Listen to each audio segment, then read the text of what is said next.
Morning, welcome to Wednesday, May 3rd in the Places of Opposite reading. Today we're going to be using the Angel Tarot cards, which we used last week and a little bit yesterday, and the Archangel Gabriel cards. Again, we've used them before. So, the Places of Opposites is a reading that allows us to look at two sides of an issue, or an issue from two sides of what's going on. The top card is a 5-card spread, and the top card is kind of the energies that we're aware of in our face right now. It's like kind of what we think about, what we're aware of, what we know is going on. We're even aware of the challenges. The bottom card is opposite of that. So it's the things that are going on and are influencing us and are sometimes directing us that are more unconscious or subconscious. And then the left card is the mental aspects, how we logically approach things, what we think about things, our mental wisdom. The right card is how we feel about things, how we approach things from emotional reactionary space, and also our emotional wisdom. So our emotions do have wisdom. And then the center card is kind of the resolution, if it's a question, or the theme. So that's where we're going. So the top card, what we're aware of this week. And again, Places of Opposite is a 10-day window. So it goes from the weekend that we just finished through today forward to next Wednesday. So top card. And I do tend to laugh a lot and yawn a lot during these Places of Opposite videos. It's just because as I'm looking at things clairvoyantly, I encounter energy in my space that needs to be cleared, and for me, that's the easiest way to clear it. The bottom card.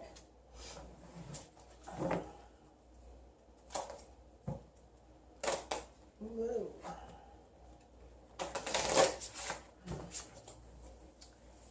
From the left.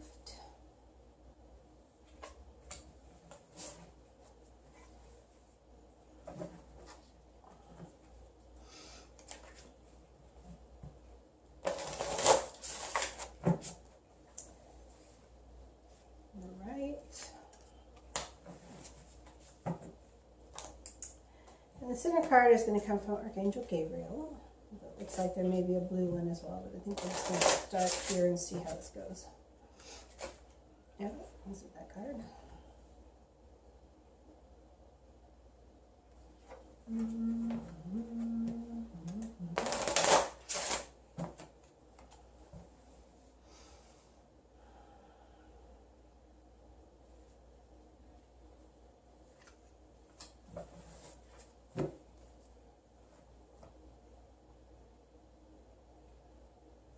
Those have equal energies.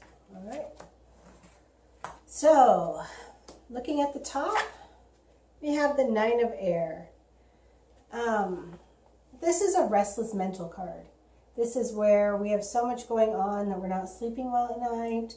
We are telling ourselves stories right and left inside our own mind about what's going on, reasons for it, where we're supposed to go. Keep in mind, they are stories. They are oftentimes aspects of our previous selves that are trying to justify their existence, so to speak. They're trying to justify why what you've already experienced is correct and it should continue, which is why it's also the card of self-fulfilling prophecy. When you think something bad's going to happen, you tell yourself stories about it, and lo and behold, something bad happens, and you say, see, I told you. And this is all going on in your own mind. It's not so much you telling anybody else about it. It's just, I knew that was going to happen. And when you envision something positive, then, you expect to see that positive thing happen, and you will find a way for it to happen. So it's really about understanding that your mind is just playing games right now, and understanding that you are still the director of the show. You still get to choose which parts of you are cast in the leading roles, which parts don't get to even come to the play, and all of that. So be aware that the sleepless nights, the restless stories, the drama in your mind is all in your mind, and you have control of it.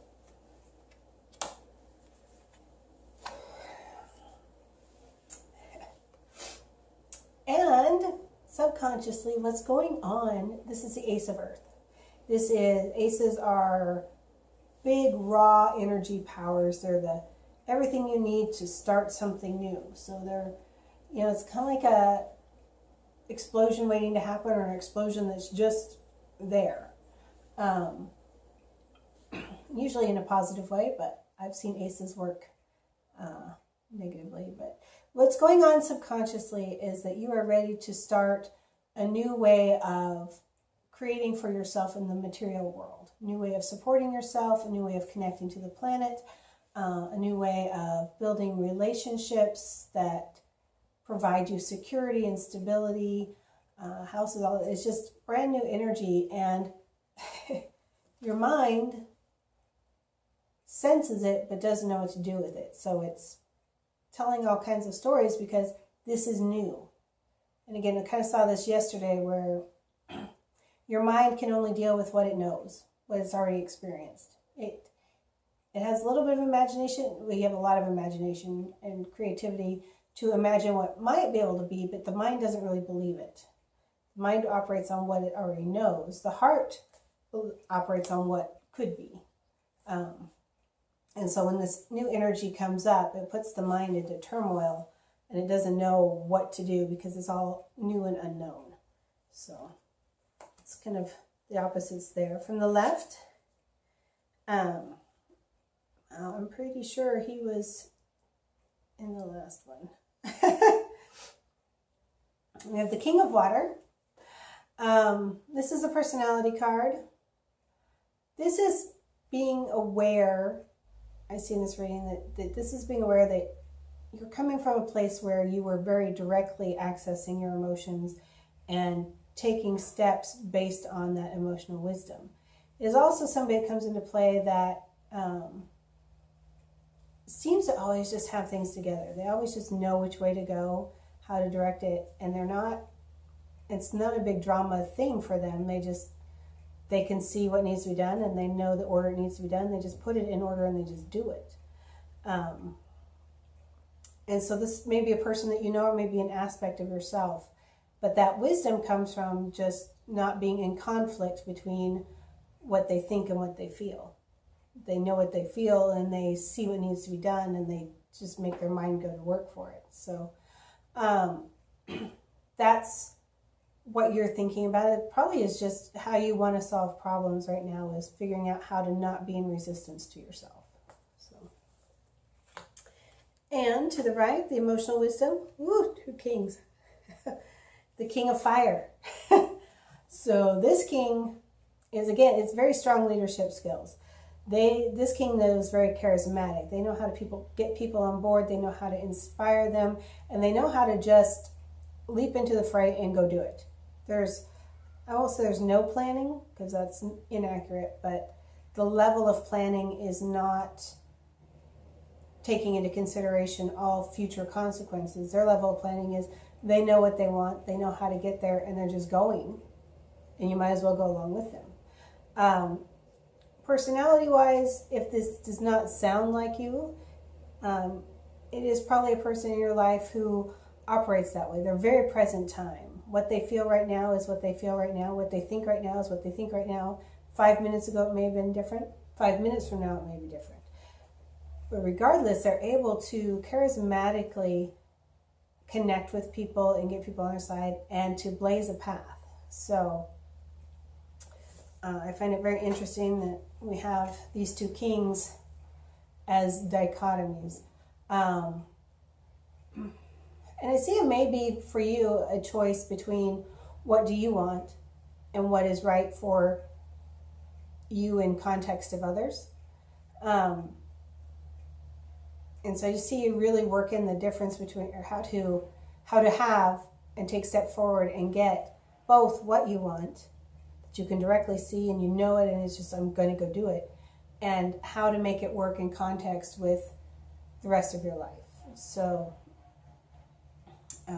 yeah, and that makes sense even on the emotional level, where this is showing up from your deep emotional wisdom of just being tired of waiting and just, I'm going to go get what I want, what I've been working on. And then your mind being, but we need to also make it work in the context of our lives. So embrace your leadership skills, embrace your ability to move forward and to make it work and to know what needs to be done. So in the center, authenticity. Has this not come up 4 or 5 times in the last 12 days? And birth. So, it is important to stop pretending, to stop ordering your life on what you think should be or what others tell you should be. And it's really important to just be who you are, to just operate from the things that are important to you on a spiritual soul level, a heart level, the things that captivate your mind. Just be who you are and operate from there. Don't be who you are in the quiet moments of your life when nobody else is around. Be who you are all the time. And if you've not shown that person to the rest of the world, then they need to prepare for, maybe it's a shock, maybe it's not. Maybe you're going to be shocked when you unveil yourself and they're like, oh yeah, it's still you, and I still love you. So be who you are. Birth, this goes along with this. I don't see for very many people this is an actual birth of a child, though it could be. I see it as the birth of the next phase, and it's a big phase. It's a lifetime phase. It's the next phase of your life, and what you want to do with it and how you want to create for yourself. So be who you are as you're creating. Figure out how to balance this, what you want and the charismatic ability to go after it with how it fits in the context of the world. And be aware that all of the what ifs stories that are going on in your mind are just what if stories, and they're past time. They're from previous yous. So instead of traveling around the gerbil wheel with them, just give them a time out. Focus on the stories that tell the result that you want, and allow your creativity, allow your imagination to come to the forefront and be the stronger voice than all of these other dramatic storytellers in your mind. So that's the places of opposites for today, May 3rd, which goes from last weekend, the end of April, all the way through to May 10th. So enjoy this process of leading yourself into the new phase of your life and getting what you want. Take care. We'll see you tomorrow for the daily reading.